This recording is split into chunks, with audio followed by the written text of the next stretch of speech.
Good morning, NFA. Today is December 6, 2023, and it's A-Day, and here are your announcements. From the music department, Carol Fest will take place on Friday, December 22nd, 2023, during the school day. Carols are $5 each or $5 for $20 and must be purchased in advance.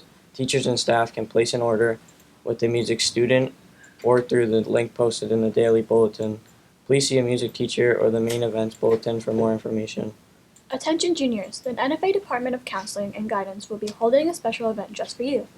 On December 6, period 3, in the auditorium, there will be a panel of college admission counselors and trade school admission staff. This event is one important step to help you prepare for after graduation. Have you ever played an instrument before? NFA, Wind Ensemble, and Concert Band are seeking new members. If you play your instrument and quit along the way, we welcome you to come back and join us for some fun. Please look for the Holiday Spirit Week app on your Launchpad to vote on your top 5 choices for the upcoming Spirit Week. Are you looking for something cool to do after school? Do you play any instrument? Maybe bass, trombone, saxophone, guitar? We need you.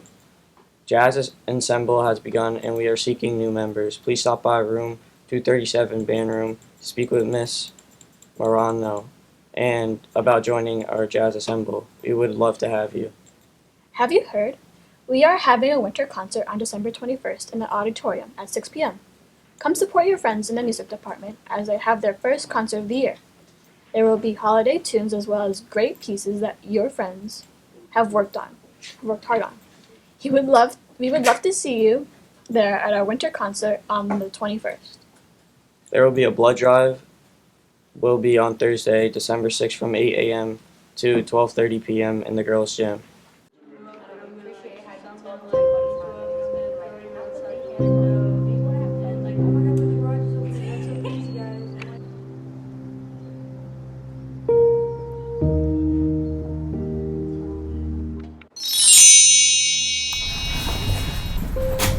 I wonder if clouds are heavy or light.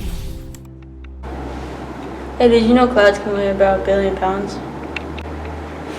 Wow, that's interesting. I didn't know that. Yeah, clouds are made up of water. That's why they're as heavy as they are. The Colonnade Club is hosting a local Poetry Out Loud competition on Wednesday, January 10th. Competing students need to memorize and recite 2 poems for their Poetry Out Loud selection of approved poems to participate. The 2 top students will compete at the regional competition with the chance to continue onto the state and national level. Interested students should contact Mr. Waltz or Mrs. McCurdy and check out the Poetry Out Loud website for more information. The health office is in need of gently used or clean or new clothes for students. Leggings, sweats, t-shirts, or hoodies if possible, any size. Our supply is very low. Thank you in advance for any donation for our students. Senior Cosmetology Clinic is now open periods 1 through 4 on Fridays. Senior cosmetology students will be offering discounted services such as haircuts, manicures, and more. Students and staff members are welcome.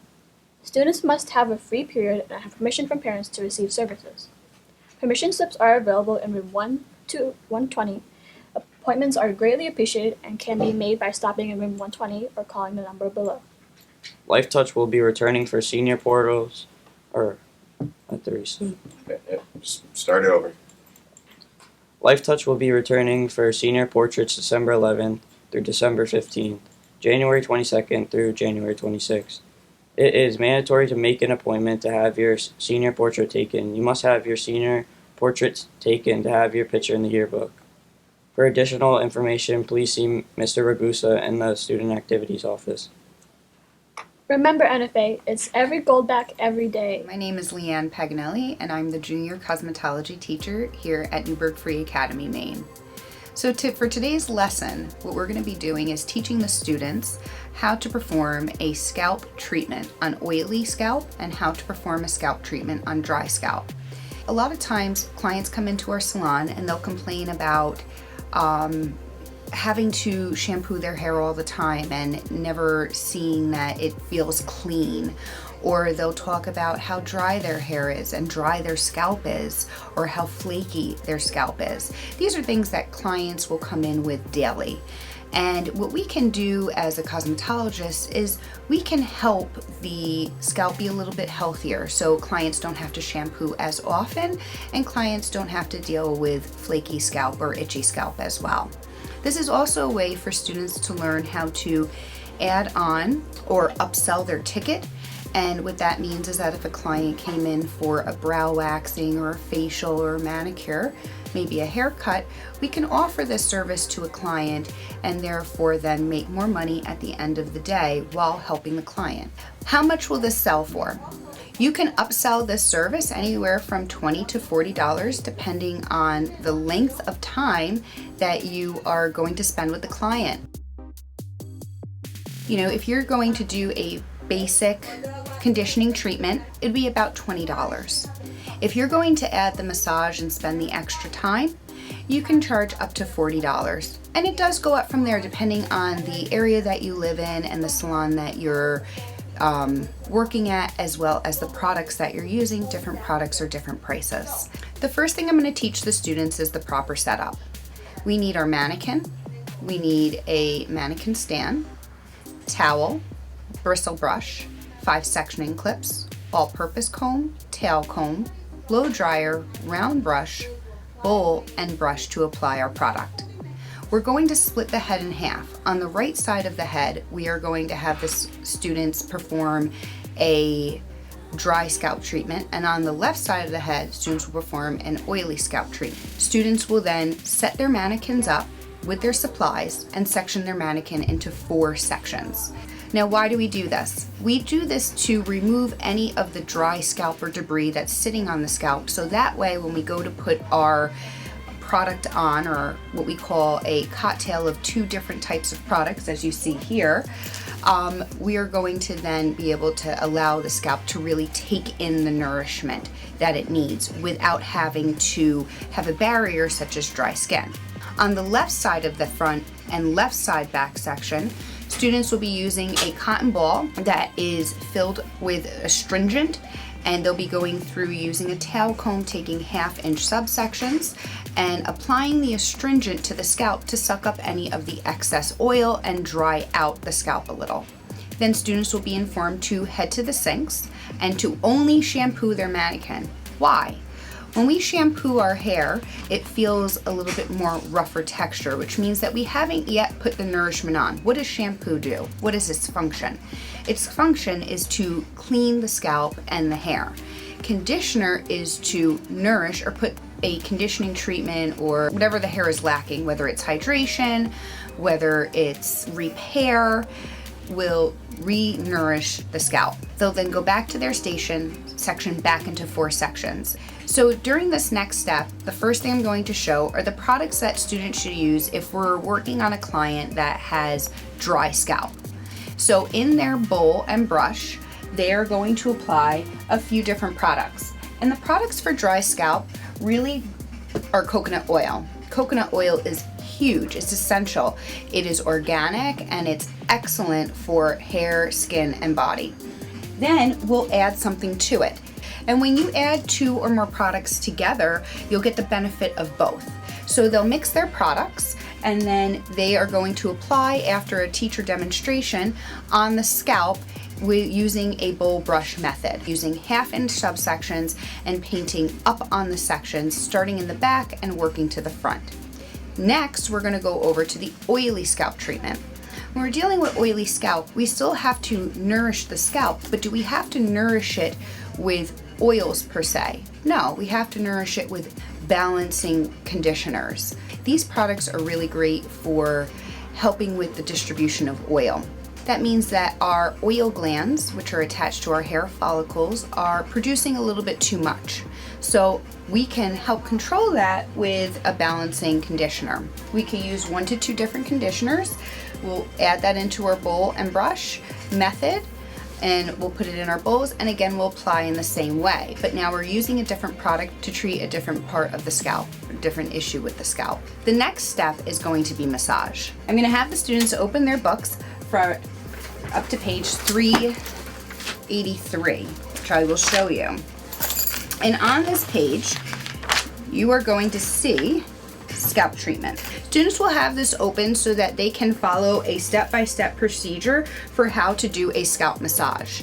After putting the product on, what we want to do is we want to stimulate the scalp through massage to bring blood to the surface. When we do that, all of the nutrients and nourishment that we need for our healthy hair and healthy scalp will start to circulate through the body. And that's really helpful with a healthy scalp and healthy hair.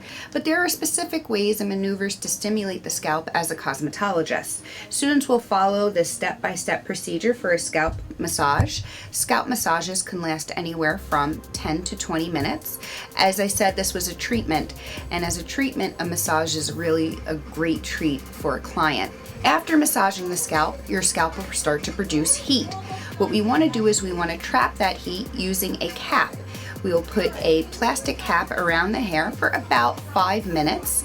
And what that's going to do is that's going to trap in the heat. It's going to open our pores. It's going to allow that conditioning treatment to dig deeper into our epidermis layer of our skin, which is what we're looking for. After the student puts the scalp on the mannequin, they are going to leave it on for 5 minutes, and during that time they can go ahead and rinse their bowls and get ready for a blow dry. Students will go over to the sink. They will get their mannequin shampooed, lightly conditioned, and go back to their stations where they section and get ready for blow drying. I'm asking for a full volume round brush blow dry.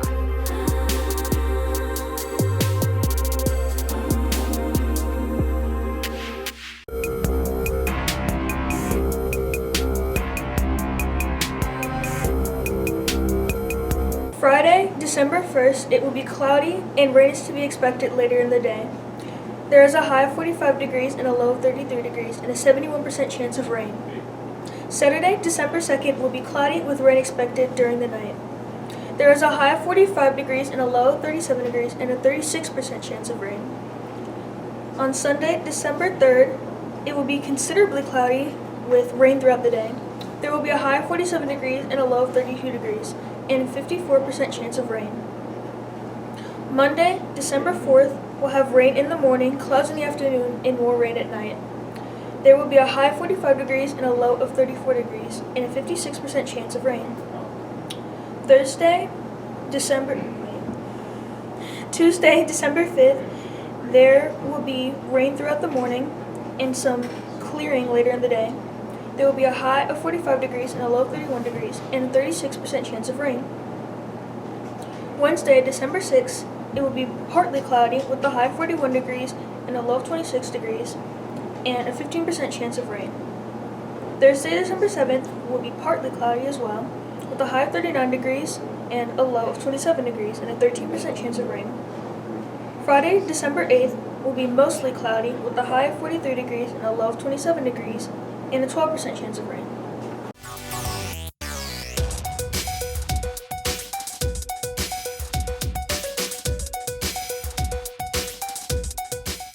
With Turkey Day officially over, the temperatures start to get polar. Welcome back to the Game Clock. Let's begin today's show with your local sports news. With one season over, a new one begins. Varsity basketball kicks off their season on Monday night against Minisink at NFA. Since last week was Thanksgiving break, sadly we really don't have much local news to report. In NHL news, the New York Rangers have been on an absolute tear lately. They sit at 15-4-1 in first place in the Metropolitan Division. They'll play the Detroit Red Wings tonight at the Garden after a brutal loss to the Sabres. Last night, the Islanders matched up against the Devils in a crazy game at the Rock. The Islanders had a 4-2 lead in the third period and completely blew it. The Devils would score 3 straight goals, including a game winner by Curtis Lazar, with 21.5 seconds left. New Jersey would win 5-4, potentially saving their season. For the Isles, they suffer a gut-wrenching loss and will have to play the Canes tomorrow in Carolina. The Devils will travel to Philadelphia to play the Flyers tomorrow night. As of now, there is still no MLB news to report. Now, normally I don't report on the WWE, but this is too big to ignore. Back in 2014, known superstar CM Punk left the WWE for the UFC, and then 7 years later went to All Elite Wrestling, or AEW, WWE's rival. The thought of Punk returning was a dream for many WWE fans, but belief in it actually happening was just that, a dream. After Survivor Series War Games finished their main event, everything seemed normal. But before it went off the air, the static was heard and the sound of Living Colour's Cult of Personality blared through the speakers. The crowd went ballistic. For the first time in 10 years, CM Punk was back in the WWE. Now enough with the pomp and circumstance, onto your 2-minute drill. The NFL continues to be the most unpredictable weekly reality show ever. Things are just getting bizarre and chaotic, and I'm all here for it. Without further ado, let's begin with the Thanksgiving triple header. The Packers went into the Motor City and stunned the Red Hot Lions 29-22. Dem boys stomped the Commanders 45-10, and the 49ers beat the Seahawks 31-13. But before we begin the 2-minute drill, we had ourselves another game. The first ever Black Friday game. It was between the Miami Dolphins and the Jets. The Dolphins smoked the Jets 34-13 against Sunday's showcase. Up in Indy, the Colts defeated the Bucs 27-20. In the Tank Bowl, the Giants, led by the Italian stallion Tommy DeVito, defeated the Patriots 10-7 in the Soprano State. The Black and Gold Brigade traveled to the jungle and beat the Bengals 16-10. The Titans beat the Panthers in Music City 17-10. In an AFC South battle, the Jaguars snuck out of H-Town with a 24-21 win over the Texans. The Falcons beat the Saints in the A 24-15. The Rams stomped the Cardinals 37-14 in the desert. Broncos Country rode to a 29-12 win over the Browns and got a scoregami.